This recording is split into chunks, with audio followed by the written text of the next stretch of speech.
Foxtrot Basic. This is going to be the foundational step for the remainder of your Foxtrot, so do be sure to learn this one well and be comfortable with it before moving on to other steps.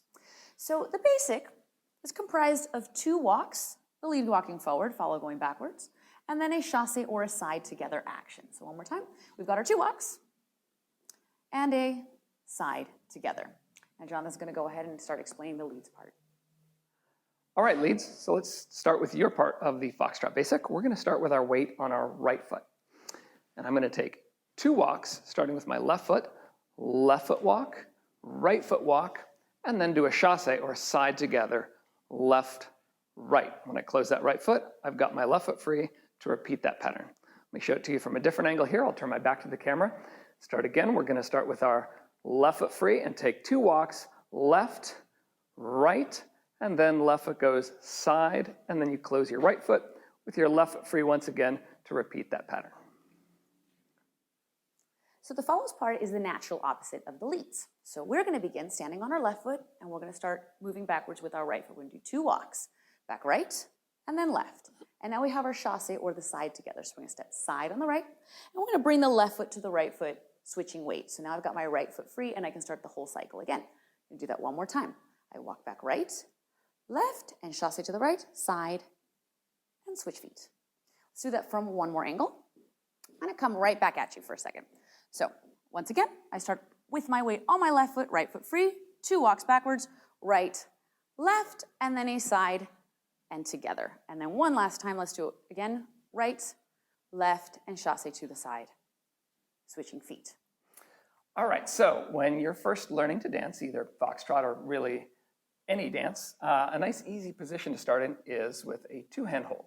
As you can see, that allows us to stand a little bit farther apart, which is less intimidating, and it makes it easy to just step forward and back without fear of stepping on each other.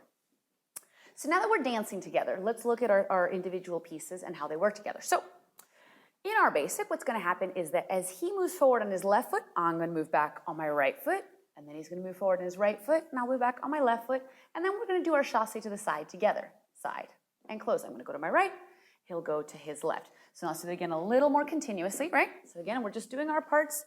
We walk together. We do walk number 1, walk number 2, and our side together. Good, so now let's talk about the music. And all these patterns you're going to learn in this first series of patterns in Foxtrot are combinations of walks and chassés or side together actions. So the walks are always going to take 2 beats. So every time we walk, we go 1, 2. Next walk, 1, 2. 1, 2, 1, 2. Our chassés or side together actions are going to be 1 beat per step. So as we step side, that's 1 beat. And then as we close our feet, that's 1 beat. So it's 1, 2, 1, 2, 1, 2. And if we put that all together into the walk, walk, side together, it becomes a 6-beat pattern, which is 1, 2, 3, 4, 5, 6. 1, 2, 3, 4, 5, 6.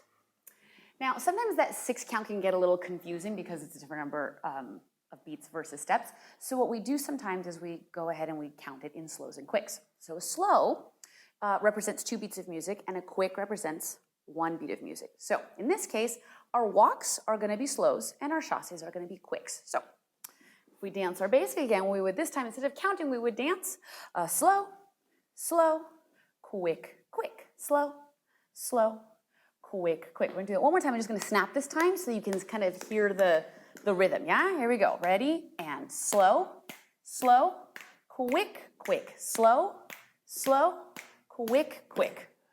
All right, so now that you've learned how to do the pattern, and once you feel a little more comfortable with that and you're doing it easily, what we're going to do is we're going to put this in dance hold. So rather than the 2-hand hold now, we're actually going to get dance position. We're not going to teach you the dance position. We have another video that teaches you that in more in depth. But just a quick review, we're going to have that left hand to right hand hold. I'm going to put my right hand on my partner's shoulder blade. She's going to place her hand on my arm here. And we're going to stand just a little bit offset so that we can see where we're going. And with that, we're ready to dance our basic slow, slow, quick, quick. Now, when you walk normally, right, you don't think too much about it. Your body moves quite naturally. But when we get in dance position, it gets a little crazy because we tend to do all kinds of weird things to try and avoid stepping on each other, like reaching the feet, sticking our butts out, sliding the feet along, or taking wide cowboy steps.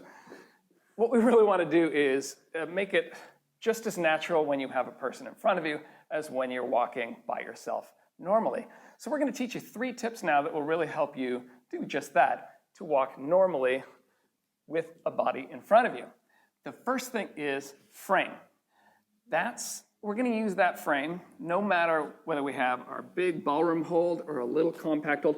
We want to have a frame that has some tone in it, meaning if I hold my arms up, or I'll have her hold her arms up here, and if it meets resistance, she can keep it from moving. So it doesn't mean she needs to be tense all the time, but she does need to, I can't be just flopping. She needs to act against the resistance to maintain her frame.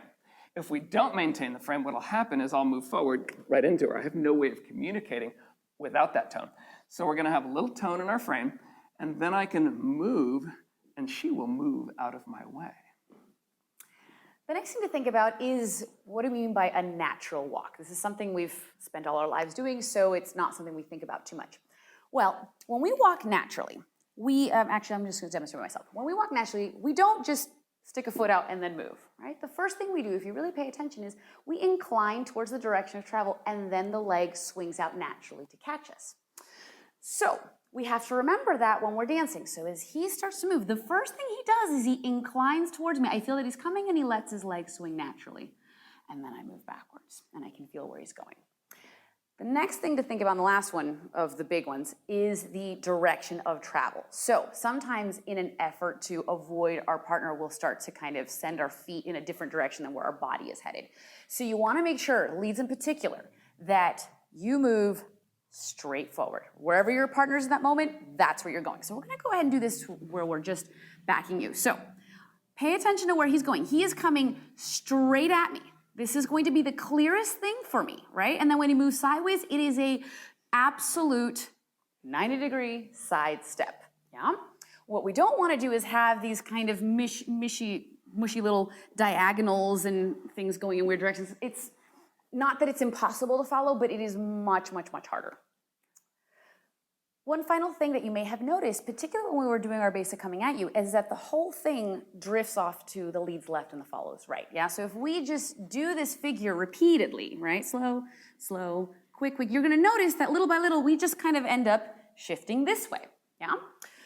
Again, if we do this all the way down the floor on a bigger floor, you're gonna find that you're like cutting across the diagonal. So we don't generally want that. There's 2 major ways of dealing with that. One is, we actually vary it up, we use other figures. But at the moment, we don't have any other figures. So we're gonna go ahead and deal with the second option, which is, rather than dancing, I'm gonna do the leads part for just a second here. Rather than taking the figure straight down the line of dance, what I'm gonna do is I'm gonna head off on a diagonal, right? A small diagonal. So that way, I'm still basically traveling towards you, but I'm not drifting off to the left. So if you look at us now dancing this together here, so there's our line of dance, that's the direction out, rather than facing it, we're gonna take in a small diagonal. So you'll notice now as we dance our basic that we're basically staying more or less in our original lane, staying relatively close to the curtain. We're not starting to drift off over towards you.